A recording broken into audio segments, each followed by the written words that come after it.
पौराणिक कथा में वर्णन मिलता है कि किसी नगर में धनेश्वर नाम का एक ब्राह्मण रहता था। उसकी पत्नी रूपवती, पतिव्रता और सबर गुण संपन्न थी। बस दुख था तो सिर्फ इस बात का कि उनकी कोई संतान नहीं थी। यही कारण था कि वो दोनों बहुत चिंतित रहते थे। एक बार उस नगर में एक महात्मा आया।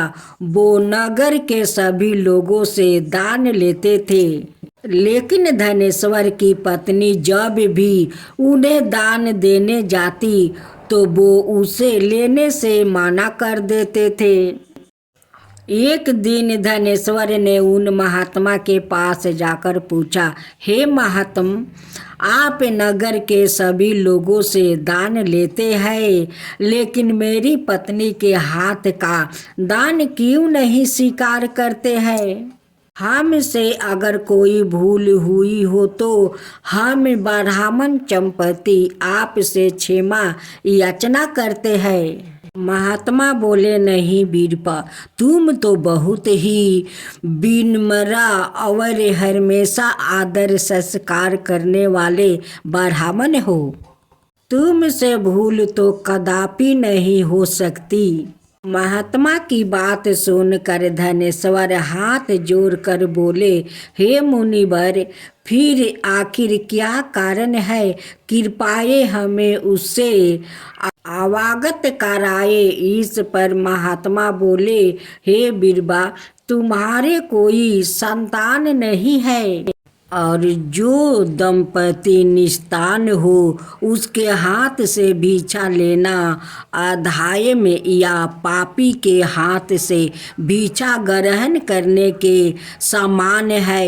तुम्हारे द्वारा दिया गया दान लेने के कारण मेरा पतन हो जाएगा। बस यही कारण है कि मैं तुम दंपति से दान स्वीकार नहीं करता। महात्मा का वचन सुनकर धनेश्वर उनके चरणों में गिर पड़ा और विनती करते हुए बोला, हे महात्म, संतान ना होने ही तो हम पति पत्नी के जीवन की सबसे बड़ी निराश है। यदि संतान प्राप्ति का कोई उपाय हो तो बताने की कृपा करें। मुनिवर ब्राह्मण का दुख देखकर महात्मा बोले, हे बीरबा, तुम्हारे इस कष्ट का एक निवारण अवश्य है। तुम्हें 16 दिनों तक श्रद्धा पूर्वक काली माता की पूजा करो। माँ प्रसन्न होगी तो उनकी कृपा से अवश्य तुम्हारे पुत्र रत्न की प्राप्ति होगी। इतना सुनकर धनेश्वर बहुत खुश हुआ। उसने कृतज्ञता पूर्वक महात्मा का आभार प्रकट किया और घर आकर पत्नी को सारी बात बताई। पति पत्नी को महात्मा के द्वारा बताए गए उपाय से आशा की एक किरण दिखाई दी और धनेश्वर माँ काली की उपासना के लिए वन चला गया। ब्राह्मण ने पूरे 16 दिन तक काली माता की पूजा की और उपासना रखा। उसकी भक्ति देखकर और मिनती सुनकर माँ ब्राह्मण के सपने में आई और बोली, हे धनेश्वर, तू निराश मत हो। मैं तुझे संतान के रूप में पुत्र रत्न की प्राप्ति का वरदान देती हूँ, लेकिन 16 साल की उम्र में ही तेरे पुत्र की मृत्यु हो जाएगी। काली माता ने कहा, यदि तुम पति पत्नी विधि पूर्वक 32 पूर्णमासी का व्रत करेंगे तो तुम्हारी संतान शीघ्र ही हो जाएगी। प्रातः काल जब तुम उठोगे तो तुम्हें यह आम में का एक वृक्ष दिखाई देगा। उस पेड़ से एक फल तोड़ना और ले जाकर अपनी पत्नी को खिला देना। शिव जी की कृपा से तुम्हारी पत्नी गर्भवती हो जाएगी। इतना कहकर माता अंतर्ध्यान हो गई। प्रात काल जब धनेश्वर उठा तो उसे आम का वृक्ष देखा, जिस पर बहुत ही सुंदर फल लगे थे। वो काली माँ के कहे अनुसार फल तोड़ने के लिए वृक्ष पर चढ़ने लगा। उसने कई बार प्रयास किया, लेकिन फिर भी फल तोड़ने में असफल रहा। तभी ने उसे विघ्नहर्ता गणेश भगवान का सुमिरन किया और गणपति की कृपा से इस बार वो वृक्ष पर चढ़कर फल तोड़ लाया। धनेश्वर ने अपनी पत्नी को वो फल दिया, जिसे खाकर वो कुछ समय बाद गर्भवती हो गई। दंपति काली माँ का निर्देश के अनुसार हर पूर्णिमा पर दीप जलाते रहे। कुछ दिन बाद भगवान शिव की कृपा हुई और ब्राह्मण की पत्नी ने एक सुंदर बेटा को जन्म दिया, जिसका नाम उन्होंने देवीदास रखा। जब पुत्र 16 बरस का होने को हुआ तो माता पिता को चिंता होने लगी कि इस बरस इसकी मृत्यु के निश्चित है। दंपति ने देवीदास का मामा को बुलवाया और कहा, तुम देवीदास को विद्या अध्ययन के लिए काशी ले जाओ और 1 बरस बाद वापस आना। दंपति पूरी आस्था के साथ पूर्णमासी का व्रत कर पुत्र के शीघ्र युग होने की कामना करते रहे। इधर काशी प्रस्थान के बाद मामा भाजे एक गांव से गुजर रहे थे। वहां एक कन्या का विवाह हो रहा था, परंतु विवाह होने से पूर्व ही उसका वर अंधा हो गया। तभी वर के पिता ने देवीदास को देखा और मामा से कहा, तुम अपना भाजे कुछ समय के लिए हमें दे दो, विवाह संपन्न हो जाए, इसके बाद ले जाना। यह सुनकर मामा ने कहा, यदि मेरे भाजे यह विवाह करेगा तो कन्यादान में मिले धन आदि पर हमारा अधिकार होगा। वर का पिता ने मामा की बात स्वीकार कर ली और देवीदास के साथ कन्या का विवाह संपन्न हो गया। इसके पश्चात देवीदास पत्नी के साथ भोजन करने बैठा, लेकिन उसने उस थाल को हाथ नहीं लगाया। यह देखकर पत्नी बोली, स्वामी आप भोजन क्यों नहीं कर रहे हैं? आपके चेहरे पर यह उदासी कैसी है? तब देवीदास ने सारी बात बताई। यह सुनकर कन्या बोली, स्वामी मैंने अग्नि को साक्षी मानकर आपके साथ फेरे लिए हैं। अब मैं आपके अलावा किसी और को अपना पति स्वीकार नहीं करूंगी। पत्नी की बात सुनकर देवीदास ने कहा, ऐसे मत कहो, मैं कुछ दिन का मेहमान हूँ। कुछ ही दिनों में 16 बरस की आयु होते ही मेरी मृत्यु की हो जाएगी। लेकिन पत्नी ने कहा, जो भी उसके भाग्य में लिखा होगा वो उसे स्वीकार है। देवीदास के बहुत कहने पर भी जब वो नहीं मानी तो देवीदास ने उसे एक अंगूठी दी और कहा, मैं विद्या अध्ययन के लिए काशी जा रहा हूँ, लेकिन तुम मेरे जीवन मरण के बारे में जानने के लिए एक पुष्पा बटिका तैयार करो, उसमें भांति भांति के पुष्पा लगाओ और उन्हें जल से सिंचती रहो। यदि बटिका हरी भरी रहे, पुष्पा खिल रहे, तो समझना कि मैं जीवित हूँ, और जब यह बटिका सूख जाए तो मान लेना कि मेरी मृत्यु हो चुकी है। इतना कहकर देवीदास काशी चला गया। प्रात काल जब कन्या ने दूसरे वर को देखा तो बोली, यह मेरा पति नहीं है, मेरा पति काशी पढ़ने गया है। यदि इसके साथ मेरा विवाह हुआ है तो बताइए कि रात्रि में मेरे और इसके बीच क्या बातें हुई थी और इसने मुझे क्या दिया था। यह सुनकर वर बोला, मुझे कुछ नहीं पता, और पिता पुत्र लज्जित होकर चले गए। उधर एक दिन प्रात काल एक सर्प देवीदास को डसने के लिए आया, लेकिन उसके माता पिता द्वारा किए जाने वाले पूर्णिमा व्रत के प्रभाव के कारण वो उसे डांस नहीं पाया। तत्पश्चात काल सवाए वहाँ आए और उसके शरीर से प्राण निकालने लगे। देवीदास मूर्छित होकर गिर पड़ा। तभी वहाँ माता पार्वती और शिव जी आए। देवीदास को मूर्छित देखकर देवी पार्वती बोली, हे स्वामी।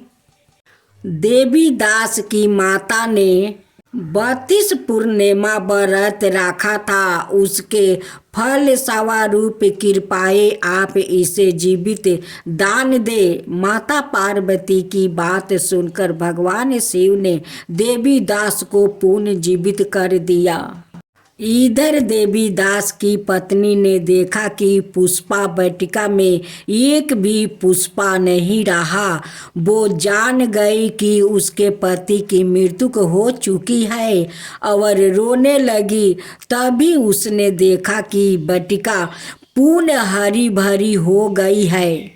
यह देख कर वो बहुत प्रसन्न हुई। उसे पता चल गया कि देवीदास को प्राणदान मिल चुका है। जैसे ही देवीदास 16 बरस का हुआ, मामा भाजे काशी से आपस चल पड़े। रास्ते में जब वो कन्या के घर गए तो उसने देवीदास को पहचान लिया और अत्यंत प्रसन्न हुई। धनेश्वर और उसकी पत्नी भी पुत्रा को जीवित पाकर हर्ष से भर गए। पौराणिक मान्यता है कि जो स्त्री श्रद्धा पूर्वक पूर्णिमा का व्रत रखती है और कथा सुनती है, उन्हें संतान का सुख मिलता है, संकट से मुक्ति मिलती है और समस्त मनोकामनाओं पूरी होती है। माँ काली की जय, माँ काली की जय, पूनम मसीहा की जय, पूनम मसीहा की जय। आज पौराणिक कथा में वर्णन मिलता है कि किसी नगर में धनेश्वर नाम का एक ब्राह्मण रहता था। उसकी पत्नी रूपवती, पतिव्रता और सबर गुण संपन्न थी। बस दुख था तो सिर्फ इस बात का कि उनकी कोई संतान नहीं थी। यही कारण था कि वो दोनों बहुत चिंतित रहते थे। एक बार उस नगर में एक महात्मा आया। वो नगर के सभी लोगों से दान लेते थे, लेकिन धनेश्वर की पत्नी जब भी उन्हें दान देने जाती तो वो उसे लेने से मना कर देते थे। एक दिन धनेश्वर ने उन महात्मा के पास जाकर पूछा, हे महात्मा, आप नगर के सभी लोगों से दान लेते हैं, लेकिन मेरी पत्नी के हाथ का दान क्यों नहीं स्वीकार करते हैं? हमसे अगर कोई भूल हुई हो तो हम ब्राह्मण चंपति आपसे क्षमा याचना करते हैं। महात्मा बोले, नहीं बीरपा, तुम तो बहुत ही विनम्र और हमेशा आदर संस्कार करने वाले ब्राह्मण हो। तुमसे भूल तो कदापि नहीं हो सकती। महात्मा की बात सुनकर धनेश्वर हाथ जोड़कर बोले, हे मुनिवर, फिर आखिर क्या कारण है? कृपया हमें उससे अवगत कराए। इस पर महात्मा बोले, हे बीरबा, तुम्हारे कोई संतान नहीं है और जो दंपति निस्तान हो उसके हाथ से भिक्षा लेना अधाय में या पापी के हाथ से भिक्षा ग्रहण करने के समान है। तुम्हारे द्वारा दिया गया दान लेने के कारण मेरा पतन हो जाएगा। बस यही कारण है कि मैं तुम दंपति से दान स्वीकार नहीं करता। महात्मा का वचन सुनकर धनेश्वर उनके चरणों में गिर पड़ा और मिनती करते हुए बोला, हे महात्म, संतान ना होने ही तो हम पति पत्नी के जीवन की सबसे बड़ी निराश है। यदि संतान प्राप्ति का कोई उपाय हो तो बताने की कृपा करें। मुनिवर ब्राह्मण का दुख देखकर महात्मा बोले, हे बीरबा, तुम्हारे इस कष्ट का एक निवारण अवश्य है। तुम्हें 16 दिनों तक श्रद्धा पूर्वक काली माता की पूजा करो।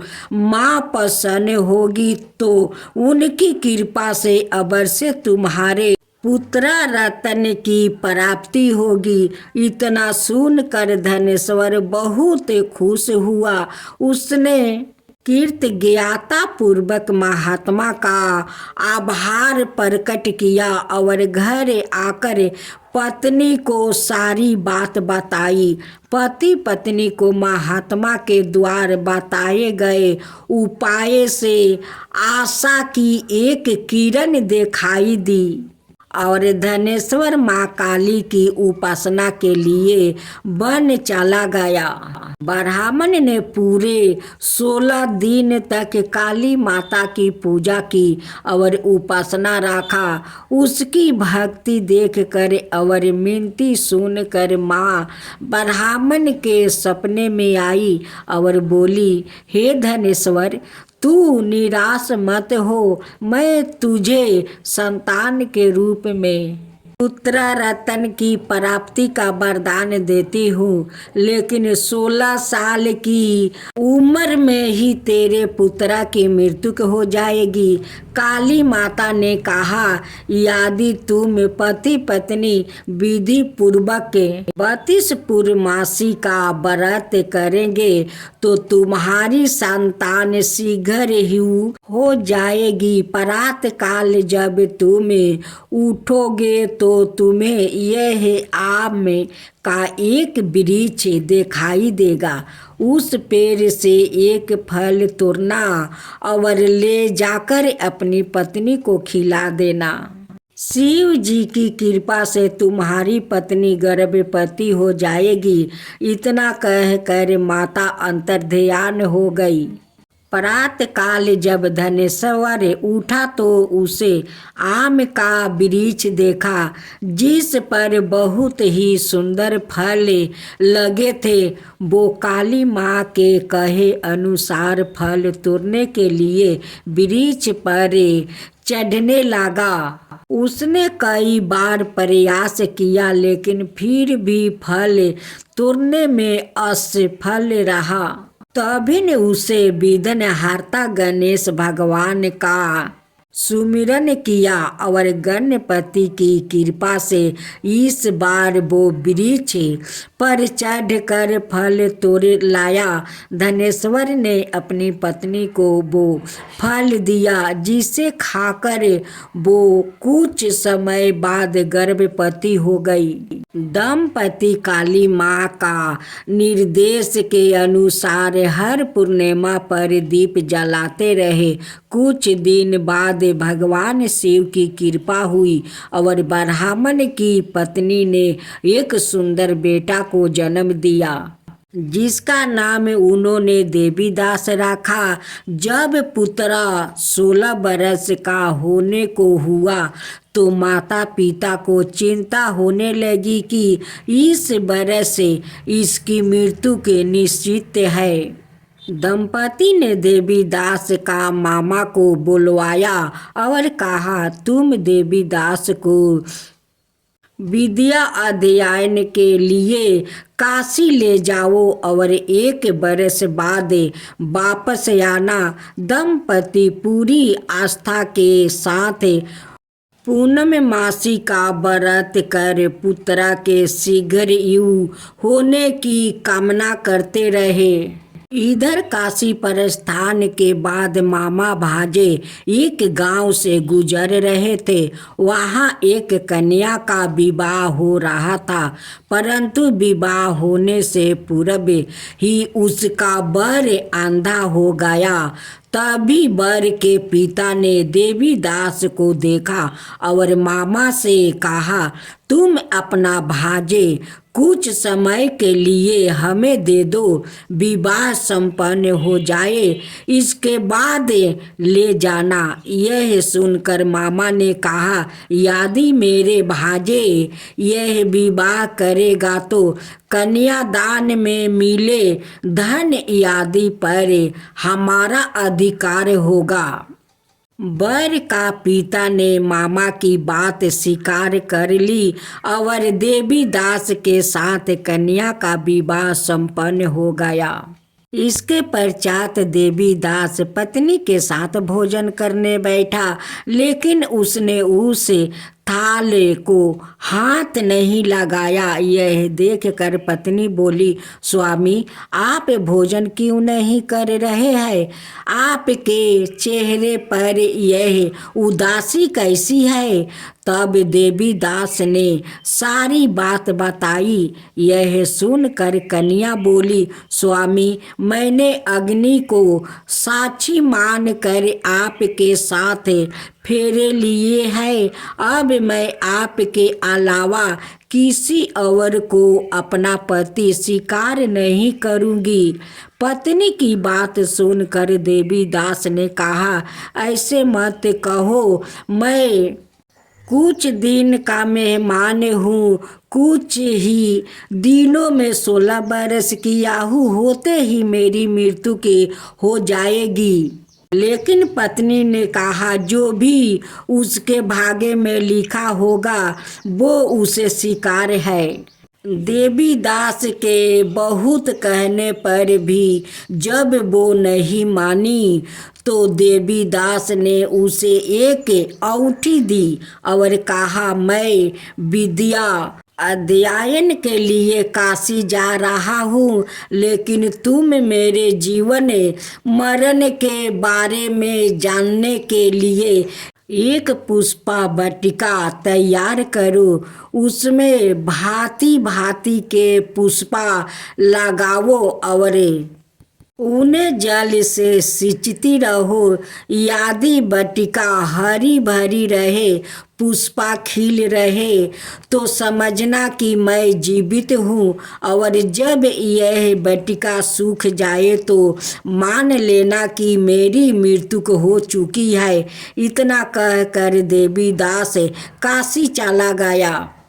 प्रात काल जब कन्या ने दूसरे वर को देखा तो बोली, यह मेरा पति नहीं है, मेरा पति काशी पढ़ने गया है।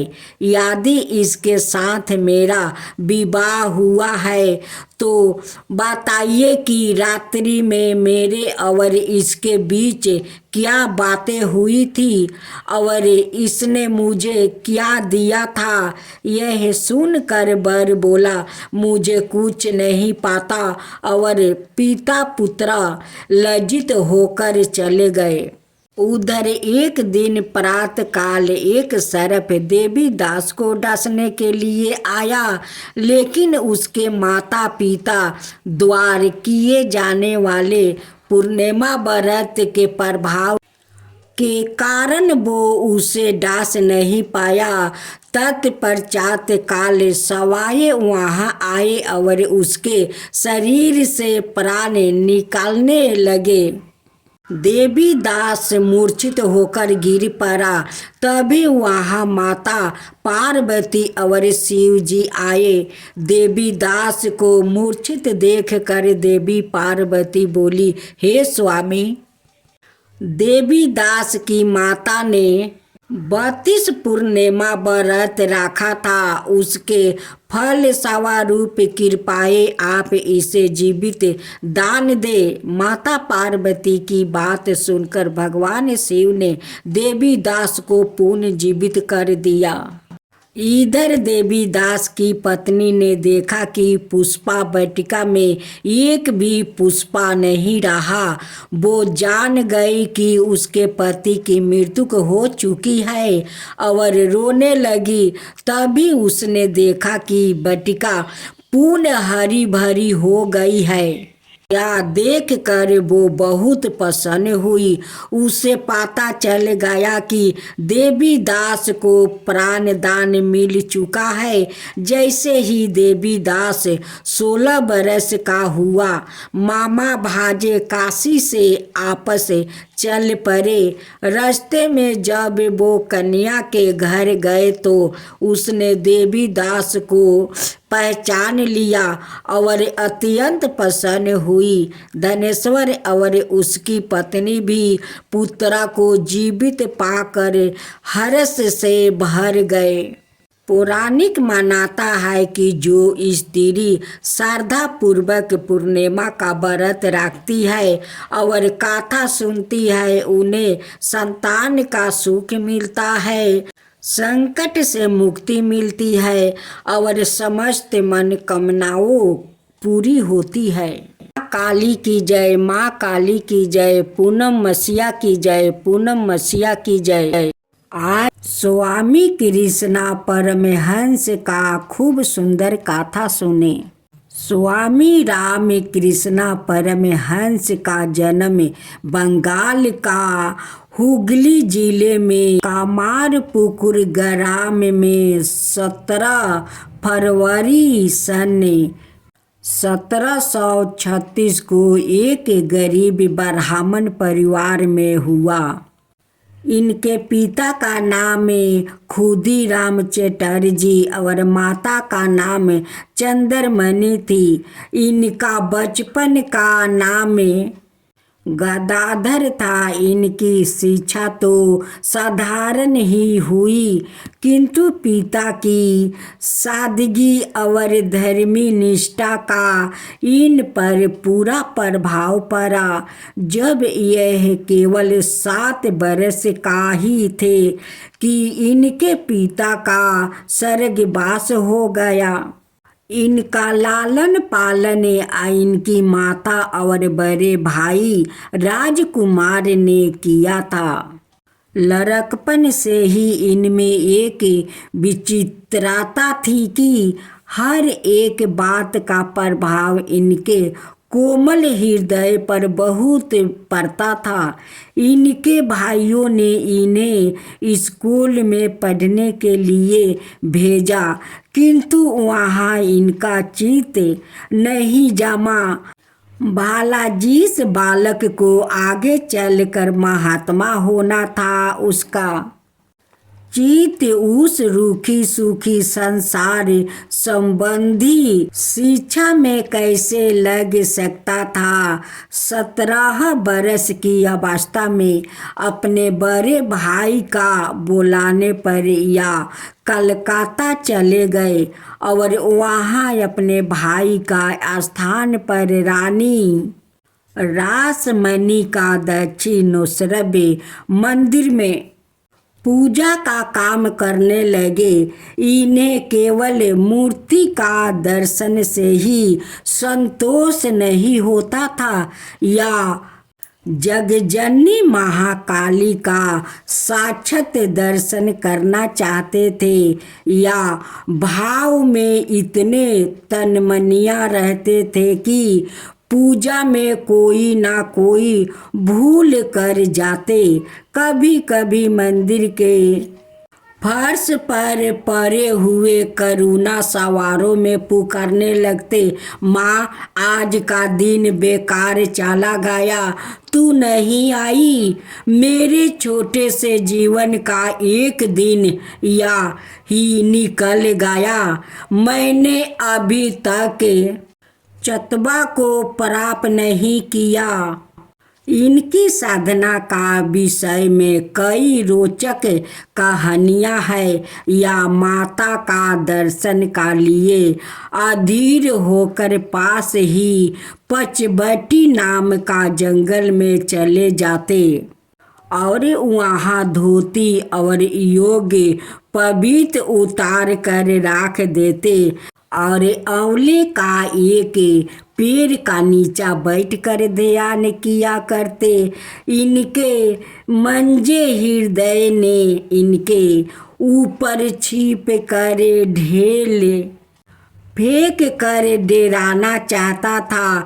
जब या नहीं डरे तब बोला, ध्यान करना है तो करो। इस प्रकार पागलों की तरह धोती और योगोपवीत उतार कर क्यों बैठे हो? इन्होंने उत्तर दिया, तू जानता है क्या है, जन्म से ही मनुष्य घृणा लाज कुल शीतल भय मन जाति अभिमान इन 8 बंधनों से बांधा रहता है। योगोपवीत से ऊंचा जाति का अभिमान पैदा होता है। धोती से लाज बनी रहती है। सच्चे मन से ध्यान करने के लिए इन सब बंधनों को हटाना चाहिए। जब या ध्यान करके लौटते थे तब धोती और योग पवित्र फिर पहन लेते थे या भाव में इतना तल्लीन रहने लगे कि लोग इन्हें पागल समझते थे या घंटों बैठा ध्यान करते और माँ के दर्शनों के लिए तड़पते। एक दिन आधी रात का समय जब इनकी व्याकुलता समीप पर पहुंच गई तब इन्होंने देखा कि वहाँ घर द्वार मंदिर आदि कोई भी चीज नहीं रही है। इनके स्थान पर असीम अनंत चेतन ज्योति समुंदर अपनी तरंगों को उछालता हुआ और गर्जना करता हुआ बढ़ा चला आ रहा है या तरंगों इनके ऊपर आ जाती है और इन्हें अनुभव होने लगता है कि इन्हें बहुत गहरा कहीं पाताल में डुबो दिया है या हाँफने लगते हैं और फिर अचेत हो जाते हैं। इनकी माता ने प्रत्यक्ष होकर इन्हें कृतार्थ कर दिया। इन्हें माँ के रूप में ईश्वर की ओ ज्योति प्राप्त हो गई जो सारे संसार को प्रकाशित कर रही है। दूसरे देश वाले ईश्वर को पराये पिता कह कर पुकारते हैं, किंतु ईश्वर को माता कहना और माता की तरह मानना यह भारती की ही विचित्रता रही है। माता से जो प्रेम और बल प्राप्त होता है वो सभी जानते हैं। स्वामी रामकृष्ण ने एक प्रश्न का उत्तर देते हुए कहा था, ईश्वर को माता कहने में मुझे अनुपम आनंद इसलिए आता है कि बच्चा औरों की अपेक्षा अपनी माँ का साथ अधिक असंतर होता है और इसी से वो अपनी माँ को औरों की अपेक्षा अधिक प्यार करता है। ईश्वर को माता कहकर पूजा और उपासना करने से पवित्र प्रेम और सात्विक शक्ति प्राप्त होती है। वास्तव में इनका हृदय बच्चों की तरह ही सरल और सीधे होती है। उस समय बंगाल में बाल विवाह की प्रथा थी। गदाधर का विवाह भी बलिया काल में हो गया था। जब इनकी पत्नी दक्षिणेश्वर आई तब या वीर रंग परमहंस हो चुके थे। इन्होंने अपनी पत्नी के चरण छूकर प्रार्थना कि मैं माता की उपासना में अपनी सब शक्तियाँ लगा देना चाहता हूँ और गृहस्थी का बंधन से दूर रहना चाहता हूँ, मुझे इसके लिए आज्ञा दो। इनकी पत्नी शारदा देवी बड़ी ही पवित्र आत्मा थी। उन्होंने बड़े प्रेम से अपने पति को आध्यात्मिक जीवन में आगे बढ़ने के लिए उत्साहित किया। वो इनके दर्शन पा लेना ही अपना बड़ा सौभाग्य मानती थी। आगे चलकर वो भी इनकी शिष्या हो गई और अंत समय तक उन्होंने पवित्र और परपोक कर्मय जीवन व्यतीत किया। स्वामी जी का सब शिष्य इन्हें माता कहकर पुकारते थे। स्वामी जी सभी स्त्रियों को माँ काली का रूप में ही देखते थे और अपनी पत्नी के लिए भी कहते थे, जो माँ जगत का पालन करती है, जो मंदिरों में प्रतिष्ठा है, वही तो यह है। माँ की दिव्या ज्योति का साक्षात्कार हो जाने पर भी रामकृष्ण को संतोष नहीं हुआ या फिर छोटे बच्चों की तरह माँ का दर्शन के लिए रोया करते थे। कभी कहते, माँ मुझे फिर दर्शन दो, तुम्हारा वियोग मुझसे सहन नहीं जाता। माता से भी अपने पुत्र का रोना धोना नहीं देखा गया। वो इनके सामने आकर खड़ी हो गई या उन्हें देखते ही बोले, माँ तुम मुझे छोड़कर क्यों चली जाती हो? तुमसे एक क्षण भी अलग रहना मुझे सहन नहीं होता है। माँ बोली, पागल कहीं के, क्या मैं तुम्हें छोड़कर कहीं जा सकती हूँ? मैं तुम्हारी माँ हूँ और मैं सदा तुम्हारे साथ साथ रहती हूँ। माँ की बात सुनकर इनकी आधी रात जाती रही अब इनमें बहुत परिवर्तन हो गया था। पूजा करते समय माँ का साथ बात करने लगता, हंसते, कभी गुस्सा हो जाते और कभी माँ के पैर पकड़ कर बच्चों की तरह रोने लगते। कभी काली जी पर फूल चढ़ाने के बजाय अपने सिर पर राख लेते। कभी पूजा करते समय माँ पर चढ़ाए हुए प्रसाद को खुद खा जाते और कभी कुत्ते बिल्ली को खिला देते। मंदिर का कर्मचारी रोज रोज ऐसा हाल होते देखकर डर गया और सोचने लगे कि कहीं देवी अपरास्त ना हो जाए।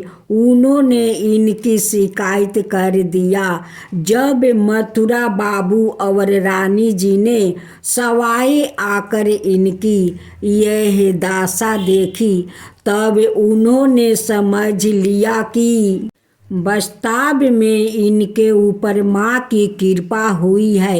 यदि ऐसे नहीं हुआ होता तो पत्थर की मूर्ति के साथ यह माता का साथ व्यवहार नहीं करते। तब से रानी इन्हें देवता की तरह मानने लगी। साधक को मार्ग दिखाने वाले भी सवाए ही मिल जाते हैं। उनको शिक्षा देने वाले की खोज में भटकना नहीं पड़ता है। एक दिन संध्या समय अचानक एक वृद्धा सन्यासिनी सवाए दक्षिणेश्वर पधारी। वो राम कृष्णा को पुत्र समान मानती थी।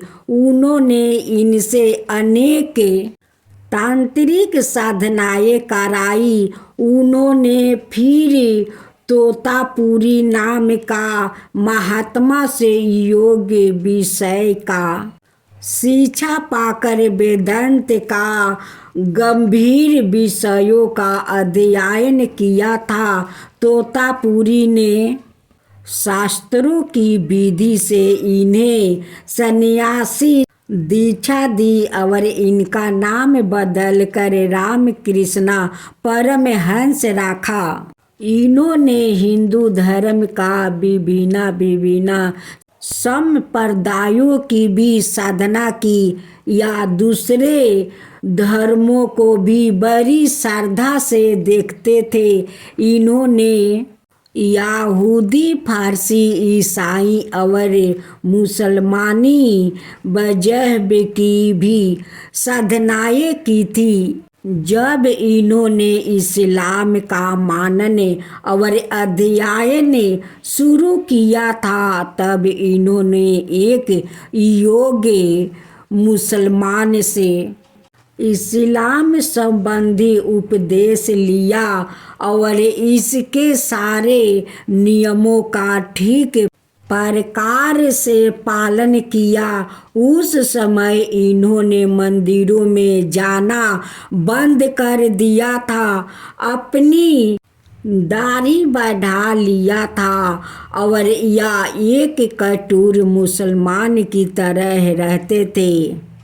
कुरान शरीफ का वाक्यों को बार बार पढ़ कर दोहराते और उन पर मनन करते थे। इस प्रकार इन्होंने इस्लाम धर्म में सीधी प्राप्त की। एक दिन उन्होंने महात्मा ईसाई का चित्र देखा। वो अपनी माता की गोद में सिर रखे हुए थे। चित्रा को देखकर या माँ कहकर पुकारने लगे और इनकी समाधि लग गई। अब या ईसाई धर्म की साधना में जुट गया। इन दोनों या सच्चे ईसाई जान पड़ते थे। इन्होंने कहीं से ईसाई का चित्र लगाकर रखा था, जो अब भी नो ईश्वर का मंदिर में है। या ईसाई का ईश्वर पुत्र होने के भाव को आदर की दृष्टि से देखते थे और इनके लिए अपना सिर झुकाते थे या दूसरों धर्म का प्रति केवल उदारता का ही भाव नहीं रखते थे, किंतु उन्हें ईश्वर तक पहुँचने का खुला मार्ग समझते थे और इसी से यह दूसरे धर्मों का नियमों का भी पालन करते थे। एक बार इनके हृदय में विचार आया कि यदि ऊंचा ब्राह्मण वंश में जन्म लेने का घमंड मन में आया तो यह एकता के भाव के लिए बड़ा हानिकारक होगा। इस दूर करने के लिए इन्होंने जनेऊ उतार कर फेंक दिया और या भंगियों की तरह सड़कों को और गंदी जगह पर झाड़ू लगाने लगे। इन्होंने एक चंडाल की गंदी झोपड़ी को भी अपने बालों से अच्छी तरह से साफ किया था। या सब लोग तर बात करते हैं, इन्हीं के अधिकार की चीज़ें है, हर एक को इनका अनुकरण नहीं करना चाहिए। इनके हृदय में प्रेम की मात्रा बहुत अधिक थी या दूसरों को दुख की दशा में देखते ही उनका दुख दूर करने की चेष्टा करते थे। परमहंस जी का अधिकांश जीवन पराये समाधि की स्थिति में ही बीता था। जीवन का अंतिम वर्षों में इन्होंने काशी, वृंदावन, प्रयोग आदि तीर्थों की यात्रा की थी। इनकी उपदेश शैली बड़ी ही सरल और भावग्राही थी। एक छोटे से दृश्य तन में पूरी बात कह जाते थे। स्नेह, दया और सेवा का द्वार ही उन्होंने लोक सुधार की सादा शिक्षा दी है। इनके अमृतोपम उपदेश से हजारों आदमी कृतार्थ हो गया। बर्मा समाज के अध्यक्ष केशव चंद्र सेन ने इनके विषय में लिखा है, मैं बड़ा ही भाग्यवान हूँ, मुझे स्वामी रामकृष्ण परमहंस का संपर्क का सौभाग्य प्राप्त हुआ है। परमहंस तो ईसा और चेतन परम प्रभु की टक्कर का महात्मा है। रेंद्रनाथ जो आगे चलकर स्वामी विवेकानंद हुए, उस समय भी पास कर चुके थे और नई संभवता में पालने का कारण उनके हृदय में नास्तिकता का विचार उत्पन्न हो रहे थे। वो अपनी संदूकाएं लेकर परमहंस जी मिलने आए और उसने पूछा, क्या आप ईश्वर का अस्तित्व में विश्वास रखते हैं? स्वामी जी ने उत्तर दिया, हाँ। फिर उन्होंने प्रश्न किया, आप इसे कैसे सिद्ध कर सकते हैं? उन्होंने उत्तर दिया, जिस प्रकार मैं तुमको देखता हूँ उससे भी अधिक सच्चाई का साथ ईश्वर को देखता हूँ।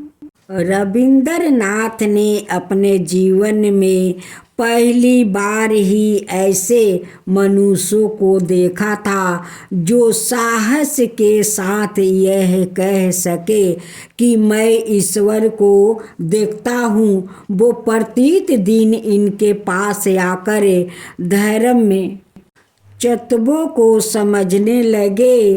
उन्होंने परमहंस जी का उल्लेख करते हुए लिखा है, किसी महात्मा का एक बार का स्पर्श, उसकी एक दृष्टि जीवन को पूरी तरह बदल देने में समर्थ है। मैंने बुद्धि ईसा महमूद और प्राचीन काल के अनाए महापुरुषों को बारे में पढ़ा था कि इनके कहने से ही बीमार और लाचार साधारण मनुष्यों को देखते ही मेरी नास्तिकता चूर हो गई। इन्हीं स्वामी विवेकानंद अमेरिका जाकर यह स्वीकार कराया कि वास्तव में भारत ही संसार का गुरु था और रहेगा। वहाँ अनेकों अमेरिकन वृद्धन इनको अनेक शिष्य हो गए और आज भारत और अमेरिका में रामकृष्ण मिशन की बहुत सी शाखाएं अपने कार्य का कर रही है। एक बार ठंडक लग जाने से स्वामी रामकृष्ण का गला फूल आया और धीरे धीरे बढ़कर वहाँ घाव हो गया। डॉक्टरों ने बहुत इलाज किया किंतु इन्हें कोई लाभ नहीं हुआ। इन्हों बोलने में बहुत कष्ट होता था, फिर भी भक्तों को उपदेश देना जारी रखा। जब सूजन अधिक बढ़ गई तब दूध लेना भी इनके लिए कठिन हो गया। इनके शरीर में केवल हड्डियां ही रह गई थी। इस रोग में इन्हें पीड़ा बहुत रहती थी, फिर भी यह मुस्कुराते रहते थे। एक दिन शिष्यों ने इनसे पूछा, स्वामी जी आप चाहे तो अच्छे हो सकते हो, आप अच्छे होने की चेष्टा क्यों नहीं करते? इन्होंने उत्तर दिया, तुम लोगों को पापों से मुक्त करने के लिए मैंने तुम्हारे सब पाप अपने ऊपर ले लिया है, इनका फल तो भोगना ही पड़ेगा। एक दिन एक शिष्या से उन्होंने तिथि पूछी। उसने श्रावणी पूर्णिमा बताया। उस दिन उन्होंने समाधि लगा ली। भक्तों ने इसे साधारण समाधि समझे, जैसी या पराये लगाया करते थे, किंतु इनकी यह समाधि ना टूटी और इनकी आत्मा नश्वर शरीर को छोड़कर परम ज्योति में मिल गई।